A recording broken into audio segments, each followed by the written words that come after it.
What's up, guys? How are you? How are you doing? What's going on? Are you okay? I hope so. Are you fine? I hope so. Hello, ladies and gentlemen. Welcome back to our YouTube channel, Aku English with Aramik. I'm Aku. Hello, ladies and gentlemen. Welcome back to our YouTube channel, Aku English with Aramik. I'm Aku. Aku from School of American English. Hello, ladies and gentlemen. Welcome back to our YouTube channel, Aku English with Aramik. I'm Aku from School of American English. Hello, ladies and gentlemen. Welcome back to our YouTube channel, Aku English with Arabic. I'm Aku. Ice cream, you scream, we all scream for ice cream. Ice cream, you scream, we all scream for ice cream. Hello, ladies and gentlemen. Welcome back to our YouTube channel, Aku English with Arabic. I'm Aku. My dear sister and brothers, this is all what I have for today. Thank you very much for your watching my video.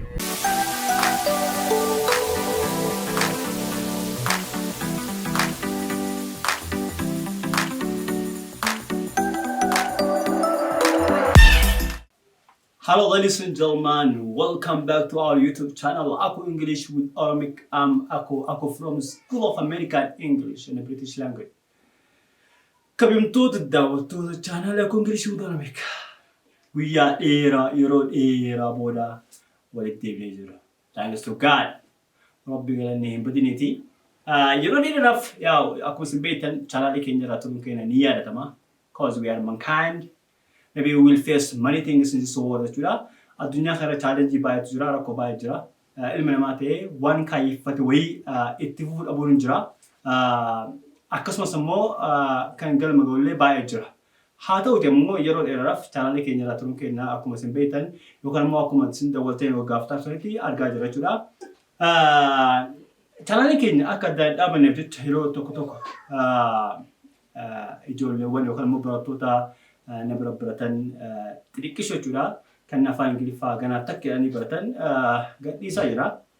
Hanga haalli naamijaa yookaan immoo barumsa kiyyatti deebi'utti wanta garaagaraatiin biizii ta'uun kiyya of beeka jechuudha. Sunis funduratti yoo Rabbi jedheen the will of God. If God said wanta kanneen sodeessee funduratti chaanaalii kiyyatti yookaan immoo barumsa bakka itti dhaaberraa yookaan immoo barumsa isin barsiisaa yoo akkuma isin beektan barumsa especially barumsa giraamarii barattoonnii fi namoonni baay'een even barsiisota tokko tokkos baay'ee irraa akka fayyadamaa jiran biyya keessaa fi biyya alatti viidiyoo kiyya akka ilaaltan baay'ee quba qaba argaa jiras jechuudha. Kanaaf amma booda yoo danda'ame jechuudha torbaanitti akkuma duraanii guyyaa lama innis guyyaa harbaatii fi yookaan immoo Wednesday and Friday guyyaa lamii kana video upload yookaan immoo gadhiisedhe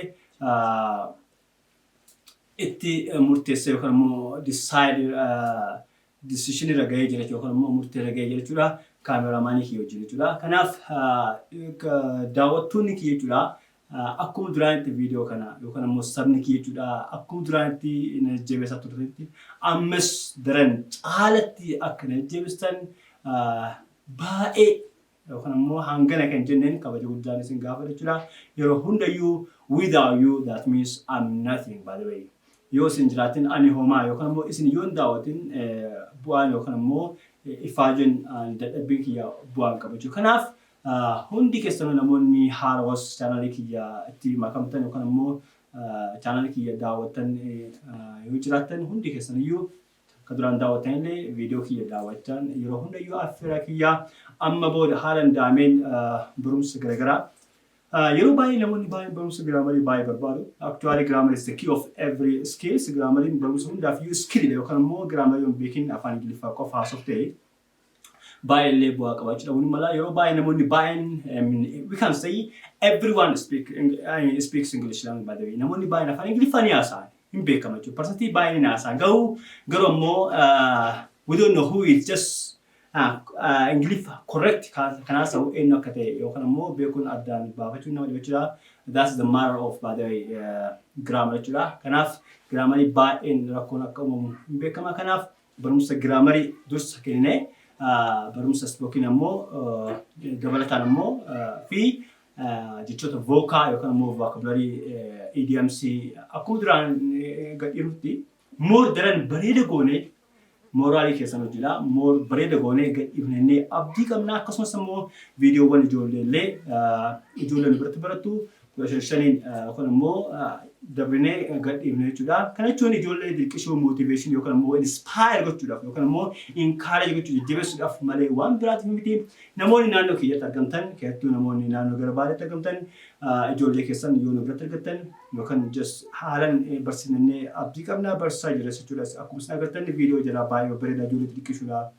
Ijoollee baay'ee niiw kaameriidha. Ijoollee yeroo muraasa ji'a takka lama keessatti afaan kan babbarataa jirtu waan ta'eef jajjabeessaa barattoota siinarii kiyyas fuulduratti qophii garaagaraatiin walitti deebinaa presenteeshinii speechii public speech yookaan immoo qophiiwwan garaagaraa conversation garaagaraatiin walitti deebinaa. Kanaaf hundi keessaniyyuu na jajjabeessaa jira. Hundiyyuu na bira dhaabbadhaan affeera kiyyaa sagantaadhaa kanatti kan dhufe ani barumsa kiyyatti yookaan immoo hojii kiyyatti deebi'ee isin jechuudhaaf fi ammas fuulduratti rakkoo naquun namuun hin malaa. Maybe akka rakkoon naquudhaaf immoo hanga danda'ameen waaqii yookaan immoo rabbii kiyya ni kadhadhaa. Isin immoo yeroo hundayyuu na jajjabeessaa viidiyoo kiyya daawwadhaa. Na bira dhaabadhaa. Yoo isin na bira dhaabatin namni na bira dhaabatu hin jiru waan ta'eef barumsa hanga dhiisu barumsa isin barbaadan akka barsa tokkotti what do you want to expect from me? Anarraa maaltu eegame yookaan immoo isinirraa maal akka barbaadan koomentii irratti illee mention naa godhaa. Koomentii naa kennaa na jajjabeessaa. No, but more like share another verse is Nichurbada Fayata. Next time, just see you on the first video. Yerotano, Barumsa past tense, or more spoken with Deminati. Video at YouTube at the Collegian of the Kaba, Guyarba, Kabajan, Yokanamo, Opsan, I mean, you Egas in Nichurbada. Thank you. Have a nice time. See ya.